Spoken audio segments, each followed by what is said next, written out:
I always say tariffs is the most beautiful word to me in the dictionary. Tariff or tariffs. Donald Trump, who changes his mind between, breakfast 11's his lunch and supper. You might laugh when Trump says, I always say tariffs is the most beautiful word to me in the dictionary. But what if there's a method to the madness? What if the chaos we're seeing, the global tariff wars, the economic uncertainty, is actually part of a larger deliberate strategy? Let's be real. When Trump slaps tariffs on Canada or threatens Europe with trade restrictions, it looks like a man winging it with no plan. One day he praises free trade, the next day he's torching alliances. Even the stock market can't keep up. You'd think a former businessman would be obsessed with market reactions, right? But here's the twist. He's not playing the Wall Street game anymore. Behind the scenes, his new economic team, guys like Scott Bessent and Stephen Miran, are thinking bigger than stock prices or quarterly GDP. They're talking about systems, leverage, and rebuilding the American economy from the ground up. This isn't about fixing a few trade deals. It's about fundamentally rewriting the rules of global commerce. And the chaos, that's not a bug. It's a feature. Think of it like this. When a builder wants to renovate a house that's falling apart, they don't just repaint the walls. They tear it down to the studs. That's what Trump's doing with tariffs. He's creating friction, breaking old patterns, and forcing everyone to the negotiating table. And while critics scream that he's hurting American businesses, his team sees this as temporary pain, sacrifices for a long-term reset. It's not just about punishing China or bullying Europe. It's about forcing the world to adapt to a new American economic vision. The big question: is it reckless or is it revolutionary? If this isn't random chaos, what does Trump actually want? To answer that, we've got to look at his new economic dream team. First up, Scott Bessent, Trump's Treasury Secretary. He's not just some hedge fund guy. This is the same Scott Bessent who once worked with George Soros to break the Bank of England, a man who taught economic history at Yale. In other words, he's not just rich, he's strategic. Then there's Stephen Miran, Trump's new top economic advisor, Harvard PhD, Wall Street veteran, deep thinker. This guy made waves with his controversial paper, A User's Guide to Restructuring the Global Trading System. Not exactly light reading, but essential to understanding what's happening right now. What do these two agree on? One thing, the greatest threat to America is deindustrialization. The loss of America's industrial base isn't just an economic concern for them. It's a national security crisis. Look at the numbers. Back in the 1950s, manufacturing made up nearly 30% of US GDP. Today, around 10%. Trump's first trade war didn't reverse that trend. But this time, they're not just trying to tweak trade imbalances. They're aiming to rebuild American industry. Why? Two main reasons. First, deindustrialization has decimated communities across the Rust Belt. These are the very places that helped Trump win in 2024. And his team knows that rebuilding factories means rebuilding political loyalty. Second, and more strategically, America's ability to fight and win wars depends on its industrial base. During World War II, it was American factories that became war machines. Today, China builds more ships in 1 year than the US has in decades. That's a terrifying reality if you're planning for a conflict over Taiwan or anything else. As Vice President J.D. Vance bluntly put it, we're not ready. We don't have the ships, the tools, the steel or the skills. Why is the US so unhappy with the system it created? Now here's the big question. Why is the US, the architect of the world trading system, so angry with the very system it built? To answer that, we need to step back, way back. Because this isn't just a Trump problem, or even a 21st century issue. This is the story of two global economic orders, both designed by the US, both now seen, at least by Trump's team, as deeply flawed.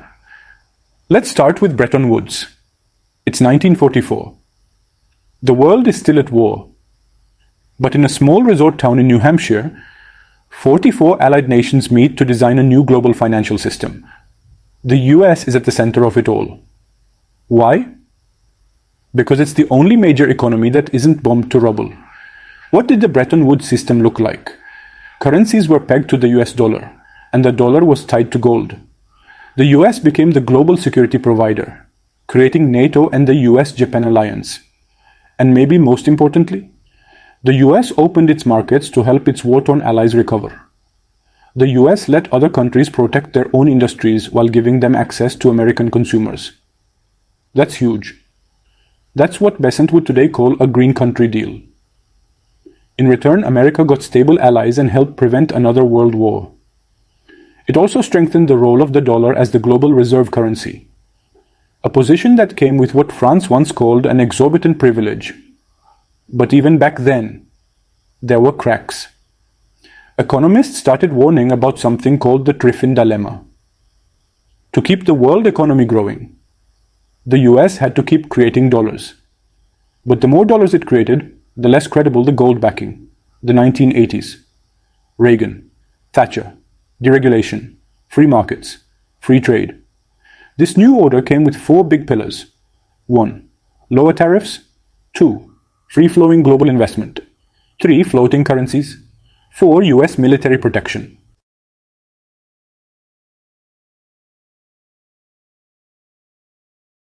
No formal treaties, no pegged currencies. Just the free market, baby.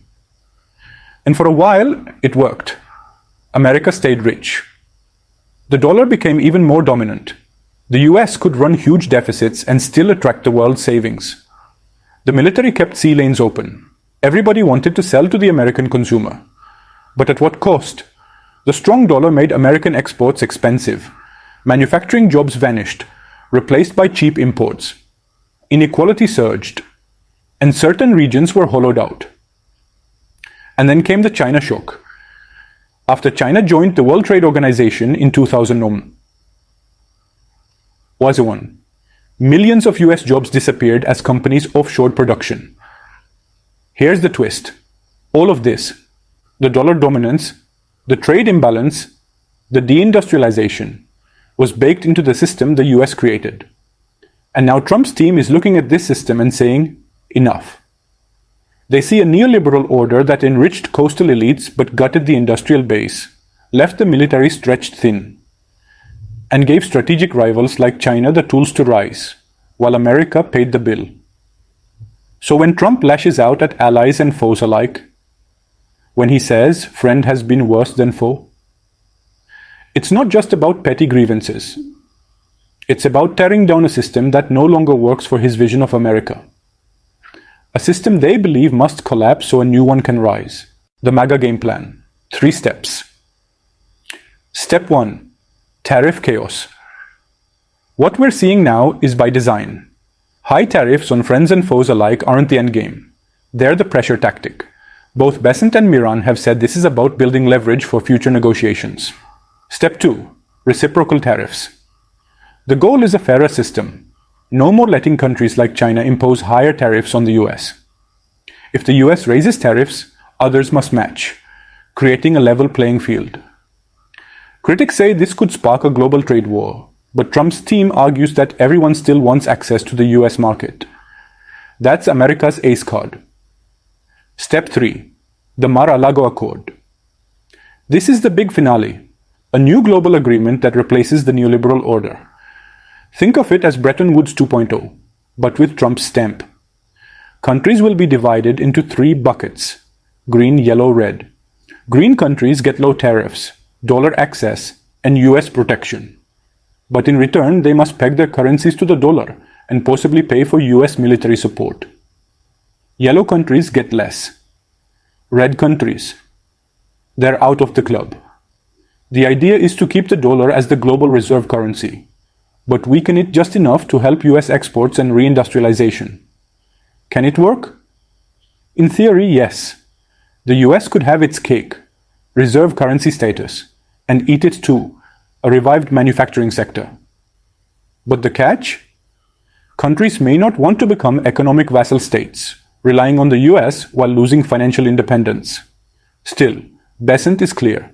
The global system is all about interconnected trade, military, and political links. The Trump team believes it's time to reorder that system, to serve American interests first. So while Trump's tariff chaos might look like madness, his team sees it as the start of a new world order. But there too, The question is, will the world follow or resist? The picture is there.